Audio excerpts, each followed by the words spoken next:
Welcome to Comic Books and You. Today we're going to be covering Unstoppable Doom Patrol issue 5 of 7. I have a feeling that one issue extension is all they're going to get at this point.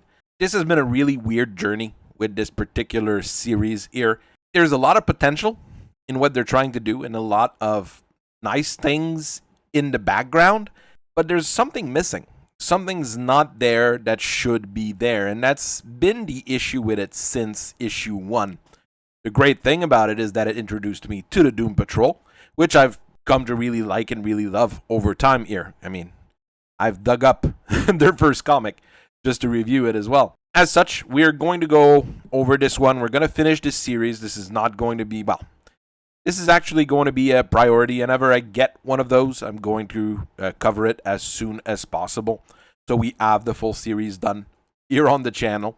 And at least someone talked about it on the internet. While the entire Doom Patrol is featured in this particular issue, and it's the current Doom Patrol, so Robot Man, Elasti-Woman, Negative Man, Beast Girl, Degenerate, and the current chief, we do see the former chief, Nyles Caulder, in this particular issue, and he's pretty much the central figure here. People kind of realized he was a jerk when he applied the catastrophe theory to create all sorts of metahumans in order to show that humanity can evolve that way. It didn't really go as planned, and people kind of don't like him anymore. He isn't really trusted by any member of the Doom Patrol, which I do think is quite reasonable. In this particular issue, he is monitored by Velvet the Worm, who works for Peacemaker. So things are really weird overall, but he is the central figure in this particular book. The second main character would be Brian McClane, who's the fourth richest man in the world. So in DC, that makes him really weird. But then again, Lex Luthor is currently in prison, or maybe he is not, but he should be in prison. So that removes the richest man in the world or the second richest man in the world, things along those lines. He idolizes Nyles Caulder because of his work on catastrophe theory, but he doesn't understand the principles behind it and how it actually works. His business seems fairly immoral. They do live experiments on metahumans. They also seem to be pretty good with robotics. So overall, it is a pretty major business. And he is more or less our antagonist throughout this particular issue. Our story begins as Elasti-Woman and Robot Man drop down on New Poplar, Illinois to cause a massive commotion. They're under the watchful eye of Negative Man and Beast Girl, who are in the Doom Patrol airplane, little jobby. And they seem to be causing quite a bit of a ruckus. The reason for that is pretty simple. There's actually a Metagen facility in town, and everybody in town is basically, working for Metagen. And they're using metahumans to create a bunch of weapons. So they've got the main team on top, causing a commotion, while the current chief and the previous chief and the Degenerate go underground to infiltrate the facility. A decent plan overall. As they break into the facility, however, McClane is waiting for them with a bunch of Metagen goons, and they quickly disable everybody using futuristic weapons. We then get a nice little cut into General Immortus's operation, where he's currently building an army in order to defeat the Doom Patrol, waiting for Mr. Drew, who left Haiti in issue 3. We haven't seen General Immortus since issue 1. You have to give them a little bit of a leeway here, I guess. They'd only add 5 issues to try to get a story going. It's cool that we have a bunch of evil metahumans at the bottom, though, like the Elephant Man guy and all sorts of different things, so pretty cool there. Back in New Poplar, Brian McClane is humble bragging to Nyles Caulder, saying that he's disabled the new chief, disabled Degenerate. He's got his own team on the top to fight the rest of the Doom Patrol. And he reveals to Caulder that he actually wants to hire him because he really likes his work. On the surface, our heroes are having a bit of a hard time since the entire population, they're not really a population, they're just robots. And they're armed to the teeth, so they're having a really hard time. Negative Man decides to intervene, turning into a negative spirit, unfortunately leaving Beast Girl in control of the airplane. And as a teenage girl, she doesn't quite know how to, control a futuristic device like that. We go back to the laboratory where McClane explains to Caulder that he really appreciates the catastrophe theory and he believes that it is the best way of moving humanity forward and making an FD profit at the same time. He believes that the plan Nyles had to use nanomachine in order to turn humanity into something else was a great idea. Caulder replies that it probably wasn't. And it is revealed as well that Brian is using nanomachines in order to create artificial metahumans. We're introduced to prototype number 1, Meta-Woman, who has a set of power, which will change depending on the what she's facing, due to the nanobots doing all sorts of things and trying to configure her body to fight the threat. Unfortunately for McClane, well, once multiple threats start showing up and once multiple issues start popping up, it's a little bit too much for the nanomachines and Meta-Woman's body, which turned into that horrible blob there. Nyles takes some time to explain that catastrophe theory doesn't work as is, and that it's the process of surviving those catastrophe and the process of resolving the issues coming from the catastrophe that actually make people better and improves humanity as a whole. Caulder is trying to help McClane here, but McClane doesn't quite believe him, and he's basically talking about future prototypes as the Chief and Degenerate have freed themselves in the back. Having been freed, mostly because the Chief used his wheelchair to act their shackles, they're released. They take control of the situation fairly quickly, disabling most of the Metagen goons and capturing Brian McClane. But it's then revealed that McClane is actually a robot, and Peacemaker and the U.S. government show up to New Poplar to take control of the situation, and they learn that Metagen is working with Peacemaker and the U.S. government in order to create new metahumans. And this is how our book ends. It feels like almost 3 issues crammed into one. There's too many things going on here and not enough time to set it up properly. We'll talk about it more when we go through the pacing, but it kind of feels like maybe that issue they had right before with everybody getting psychoanalyzed could have been used to, split this particular issue in 2 instead. The main cover for this particular issue is a lot of fun. We have our Doom Patrol attacking a seemingly normal town. We've got all the members here, even though we don't see the Chief in one of her alternate forms in this particular book. Well, we still know it's supposed to be the Chief in the middle there. So we've got everybody doing all sorts of damage. We're not sure why. We've got a strong tagline on the right side, Assault on Main Street. It's done by the same artist, the same colorist as the interiors. I think this is probably one of the nicest cover we've seen from DC in a little while, just because of all those little things. This is what's going on in the book. This is the same style of art you're going to get in the book. It really represents well what we're going to get and what's happening here. I'm really happy about this one. I did get a variant cover from my local comic shop. They put them aside for me for some reason. I don't think I've ordered that one, but it's fine. I'll take this one because the cover itself is really, really nice. The coloring on this is really cool, how the sun is reflecting on Robot Man's head. The car looks okay, but it's the light work on there that's really good. Negative Man also looks cool with the sun hitting the sunglasses.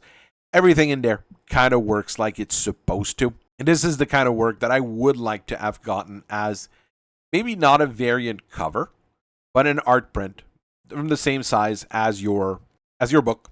I'd be ready to pay a few dollars for just a piece of art with my favorite characters on, doing cool stuff, or just having a good time. So sometimes maybe buying the full book is not what I want, and just getting a particular cover as an art piece would be nice. But that's just things we might be able to discuss again in the future.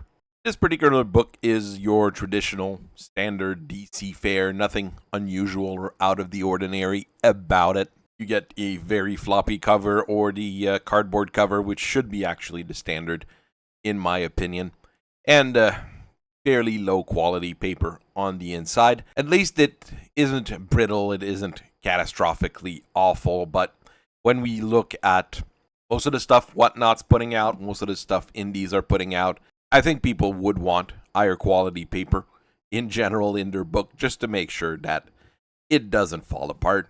As far as the ads we get in this, this is the, let's say, one of the two main revenue generating one in there. The other one would be their trading card NFT kind of thing that they've been pushing for the last couple of months. But here we've got an ad for Rue Morgue, premier horror in culture and entertainment magazine. They had another magazine that had the exact same claim 2 months ago. It doesn't really matter. This is nice and revenue generating. It's targeting a specific subset of the audience, but it's part of the audience that you have in general for genre and comic books. Horror is fairly popular overall. So this is a pretty good ad overall, and it's pretty nice to look at. You get a free bonus if you use a code. Everything in there is perfectly relevant. Another thing I want to say here, if you look at the bottom, the title card for the Doom Patrol books in this series have been on point. They're all really nice and use all sorts of fun fonts. They use all sorts of fun positioning and placement. So this is another thing that's really cool to look at if you go through the entire series. We get an ad for Batman, Catwoman, Gotham War, which apparently is garbage from what we've already seen of it. And it's yet another event in the long line of DC events. I honestly think DC should stop being addicted to events and just start making books again. We get an ad for Tom King's Penguin with Eisner Award nominee Rafael de la Torre as the art. I can't wait for another iconic villain to get deconstructed, because that's all there is to it when we're dealing with fucking Tom King. I've got issue 0. I've got issue 1 of this. Issue 0 was very mid. Let's go with that. The art was good, but the story was trash. And I don't even get the energy to read issue 1. As soon as I saw the word Tom King on there, it slowed me down significantly. And I flipped through it real quick, and the first few pages were enough to get me not to read the rest of it. Some action comic Doomsday special. Am I the only one that's really getting tired of those villain getting books and villain stories and everything like that? It works in some very specific case, and during the current event or event that just ended, let's say Night Terrors, it kind of worked. It allows you to play with those characters. But now every single villain seem to have their own books. Villains are villains. They should be in your superhero books as the villain. We get an interview for Blue Beetle with Bruna Marquezine. That's the only Blue Beetle ad we get in this particular book. I'm starting to think that they weren't super confident about Blue Beetle as far as the movie goes, because the movie is currently in theater. It's on its 3rd week or 2nd week of run, and we already are not getting ads for it in your own company book. That's not a very good show. Once we start looking at the art in there, one of the things I haven't noted down but I do remember thinking about is that they are playing a lot with the body horror elements of Doom Patrol throughout this particular book, or actually this particular run. It's fun to see, and it is something that is somewhat relevant when dealing with the Doom Patrol. Not something I'm a huge fan of generally, but it sort of works in this particular issue in general. As far as that body horror goes, as an example here, we get General Immortus in this. I know he's supposed to be old, well, really, really old, but he never seems decrepit or falling apart in most of the other books where I've seen him, including both the Doom Patrol and other books, like Peacemaker, where we saw him earlier. He really doesn't look like much of a threat in this particular book.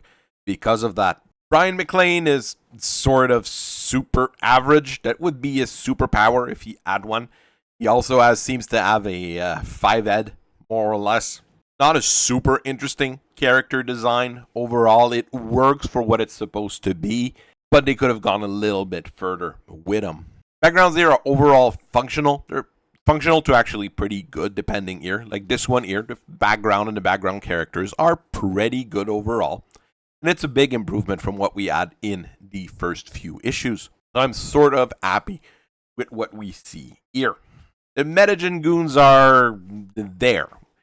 That's kind of what it is. I like the basic design of their suit, but I would prefer them to have a little bit more individual characteristic or just be a little bit more different one another. Right now, they're just faceless grunts. It's a lot easier for the artist, I'm sure. I would have preferred to have, regular people with a weird suit rather than really completely faceless thugs. Meta-Woman is a good first draft design for a character, and it's a bit sad how they got rid of her so quickly. But then again, I don't think DC needs another blonde in a skin-tight suit as a character, even though that might be an improvement from a lot of the new characters they have been created recently, or that they've been introducing to us recently.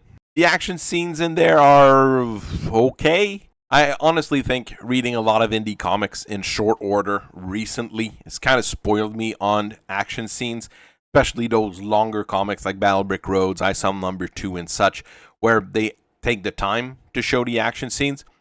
Here, action scenes are really, really quick. They kind of feel uneventful. They lack gravitas and they lack weight into what's going on. It gets kind of annoying. I honestly wasn't very surprised when we learned that Metagen's founder and CEO was a white dude tech bro. In the end, it doesn't really matter because it's a type of character that really works in these types of situation. And he isn't typecast to represent a particular dude bro, like we've seen with some people attacking Elon Musk right now. He's just in that particular archetype. He's not super interesting, obviously, and the company actually also working for the US government to do nasty and evil things. It's all tropes stacked up on tropes, but they're tropes that generally work in these types of story. It's more interesting than a few other things, but they could have gone off the rails and gave us something really, really different here, like people would normally like when they read Doom Patrol. The fact that they are actively trying to build weapon out of metagenes is better than trying to destroy all metahumans, which is what we see a lot of times in, let's say, the other company that make mutant stories. But one of the thing here that's somewhat stupid, you shouldn't be using it to create weapons. In the end, using metagenes to improve humanity in general, even if it's using nanobots to inject that metagene into people, would not be a bad idea. I mean, if you could have an entire species able to connect to the Speed Force, just like Flash, that would be a significant improvement for all of humanity. Same thing, there's all sorts of other superpowers that are from metahuman and metagenes that would be very interesting. Not sure, Degenerate's power would be that great, or Rita's power would be that great. But even Elasti-Woman, I mean, if you get an entire species capable of doing that and able to control it, because a lot of people have the same power, so it's easy to teach how to use it. I mean, in the end, and you'd make a lot more money out of that than trying to build weapons. It's nice to see that the Chief is on a redemption arc or trying to get a redemption arc, even though most of the patrollers won't be forgiving him anytime soon. I think Nyles Caulder is an interesting character and an interesting concept, and he's a character that could have that redemption arc, and it would be a very nice thing to see, to finally have a old white man actually be redeemed, and not being redeemed by accepting everybody special traits. We do get to see more of Degenerate in this particular book. We see him talk, we see him act. It's a lot more fun. But outside of just being angry muscle, he doesn't seem to have anything really interesting to him. He's not a character I would leave in the main Doom Patrol roster, really, because he doesn't have anything really quirky to him, which is what the rest of the Doom Patrol is supposed to be. It's honestly weird when you read this book, but there's like a whole lot of things happening here while nothing is happening at the same time. We have that ugly General Immortus raising an army to fight the Doom Patrol, which was alluded like 5 months ago when the series started.